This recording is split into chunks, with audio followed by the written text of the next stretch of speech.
one of the biggest frustrators in this entire release the FISA memo drama is that people just can't seem to pronounce Devin Nunes correctly. No, I'm kidding. That is a frustration, people calling him Nunez. But of course, when you see those typically Spanish names with an S on the end, that's like the Portuguese version of those names. So it's not Nunez with an N. It's Nunes. I've been hearing Nunes too, which is Devin even Nunes. worse. Oh, yeah. Yeah. Honestly, I think that's better than Nunez. Do you? I really do. I think in some way it is. But reasonable people could disagree about that. No, anyway, the reality is that a fragment of the right is putting all of their distract from Russia eggs in the release the memo basket in this sort of irrational and unhinged way. And I've been skeptical that this memo, which I keep saying over and over again, release it as long as we're being responsible with classified information. I've been skeptical that the memo would have any bearing whatsoever on Robert Mueller's Trump-Russia investigation, even though many people on the right seem to think that when this memo, if and when this memo is released, it's going to totally discredit Robert Mueller. Donald Trump's friends and allies or staffers and a bunch of people around Trump have said Trump sees the release of the memo as possibly a way to get in the way of the Robert Mueller Trump-Russia investigation. If the memo comes out and it really puts into question Robert Mueller's ability to continue carrying out the investigation with integrity, I will be the first to tell you that Robert Mueller is not a credible investigator and he needs to be replaced. Until that happens, every indication is that Mueller is a credible and trustworthy investigator. But the problem is that now I'm not even sure if and when the memo is released, we'd actually be able to assess the impact, because Devin Nunes, who wrote the memo, is accused of altering it before sharing it with Donald Trump. So the accusation from ranking Democratic Congressman Adam Schiff, who's on the Intel Committee, is that the chairman of the House Intel Committee, Devin Nunes, wrote one memo and then sent a different version, an altered version, to Donald Trump. The reasons why he might do this are numerous. Now, the most benign explanation, which is what Devin Nunes' team is saying, is that there were a couple words changed here or there for sort of logistical or administrative purposes, but that it doesn't actually change the underlying meaning. That's the most benign explanation. It's not the one that Adam Schiff is saying is the accurate explanation. And it's possible that Nunes exaggerated the abuses he believes happened in the first memo, and he's showing Trump a more accurate version that is less hyperbolic. The opposite is also possible. It's possible that Devin Nunes is showing Trump the more exaggerated and salacious version in order to get Trump fired up for one reason or another. I don't know the truth, but the accusation from Adam Schiff, which he tweeted yesterday, is discovered late tonight that Chairman Nunes made material changes to the memo he sent to the White House, changes not approved by the committee. White House, therefore, reviewing a document the committee has not approved for release. Supposedly, we're going to hear tomorrow, maybe Friday, whether Donald Trump is or isn't going to release the memo. These allegations might delay the release of the memo. Everything could be delayed significantly. We'll see. But the bottom line here is that I believe Adam Schiff, big picture. Yeah. I mean, mostly it's because Nunes has a track record of doing exactly this type of thing. Nunes had an ethics complaint against him, which was not settled in his favor. Ultimately, it was dismissed.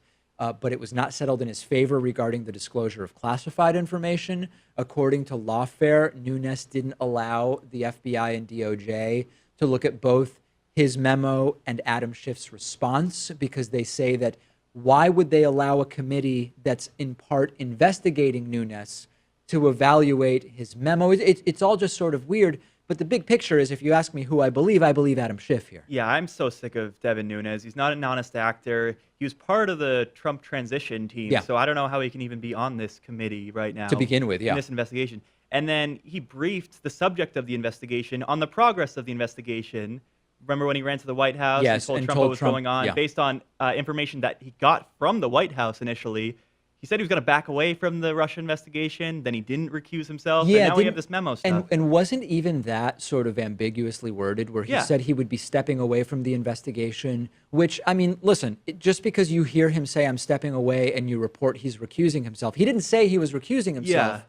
I don't know. So the media thought that he was recusing himself, but really he was taking a week or two off. Now, he should have gotten his assignment removed from the House Speaker, Paul Ryan. Absolutely, but that didn't happen. And there have also been threats to investigate, to start a new investigation on Nunes if he releases the memo. That was earlier on in this entire thing. Listen, big picture, I've said it before, and I will summarize it in this way. Release the memo if it's going to be done in a safe and responsible way, where what needs to be redacted is redacted. Do not be confused about the integrity of the Robert Mueller investigation based on allegations in a dubious memo that we've not yet even seen, I guess is my word of caution. And, the Democrats have a memo too. And it's trying to put all of this in context and point out the problems that they have with the Nunes memo. But of course, the House is voting not to release it. That's right. And honestly, a cascade of memos is not the most thrilling thing right now when we have not only the Trump-Russia investigation itself, but sort of like endless important political issues going on. Sure. So let's just figure out if anything actually concerning took place in terms of FBI actions. Let's take it out of the realm of Trump using it to just interfere with Robert Mueller's investigation, and let's move on.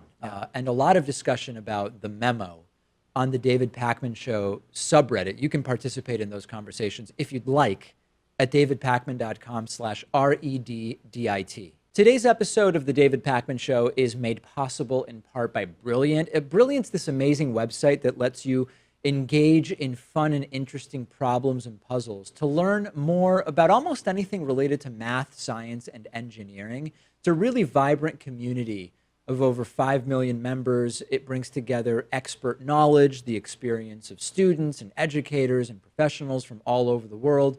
And they've created a really interactive learning environment. And learning in the presence of an actual community really does make a difference. When you use Brilliant, you become part of the community of 5 million members who share your curiosity and your love for math and science. And the community at Brilliant actually supports your learning. You build an emotional connection with the subjects you're studying because you're interacting with other people that are learning the same thing. And that's really what sets Brilliant apart from other educational websites. You can get started right now by signing up for free at brilliant.org/David Pakman.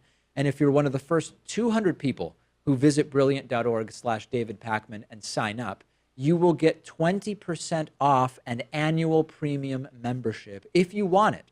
That's brilliant.org/David Pakman.